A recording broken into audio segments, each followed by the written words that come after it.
আসসালামু আলাইকুম ফ্রেন্ডস, আশা করি সবাই ভালো আছেন। আমি এখানে খুব ভালো আছি। তো আমি আজকে আপনাদের সামনে একটা রেসিপি নিয়ে চলে আসলাম, সেটি হচ্ছে দই পটল। এই দই পটল বানানোর জন্য আমি পটলগুলোকে ছিলে নিয়ে আমি 4 ভাগ করে নিলাম। আমি দানাগুলোকে ছাড়িয়ে নিয়েছিলাম। তারপরে একটি টমেটোকে নিয়ে টমেটোটাকে কুচিয়ে নিয়েছিলাম।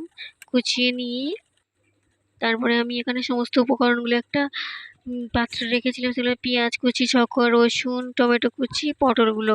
তো পেঁয়াজটাকে প্রথমে আমি পেস্ট করে নিলাম গ্রাইন্ডারে। তারপরে আমি কাঁচা লঙ্কা, ছক্কা, রসুন ও একটুখানি আমি 2-4 কোয়া আদা আমি পেস্ট করে নিলাম। তারপরে এখানে কড়াইতে তেল দিয়ে পটলের টুকরোগুলোকে দিলাম, দিয়ে নুন আর হলুদ গুঁড়ো দিলাম, দিয়ে একটু লাল লাল করে ভেজে আমি তুলে নিলাম।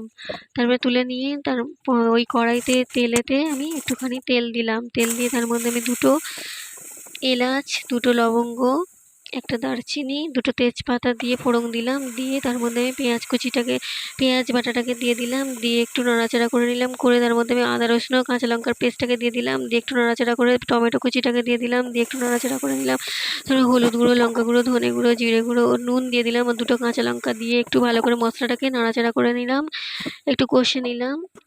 মশলাটা থেকে যখন তেল সরে আসলো, তার মধ্যে আমি একটুখানি জল দিয়ে পটলের টুকরোগুলোকে দিয়ে দিলাম। দিয়ে একটু নাড়াচাড়া করে তার মধ্যে আমি ফুটতে দিলাম। একটু নাড়াচাড়া করলাম ভালো করে, কিছুক্ষণ সময় অপেক্ষা করে। তারপরে ওপর থেকে আমি দইটাকে দিয়ে দিলাম। দিয়ে তারপরে আমি গরম মশলা গুঁড়ো ছড়িয়ে দিলাম। দিয়ে ধনেপাতা কুচি ছড়িয়ে দিলাম। ছড়িয়ে দিয়ে মুখ চাপা দিয়ে একটু ফুটিয়ে নিলাম। রেডি।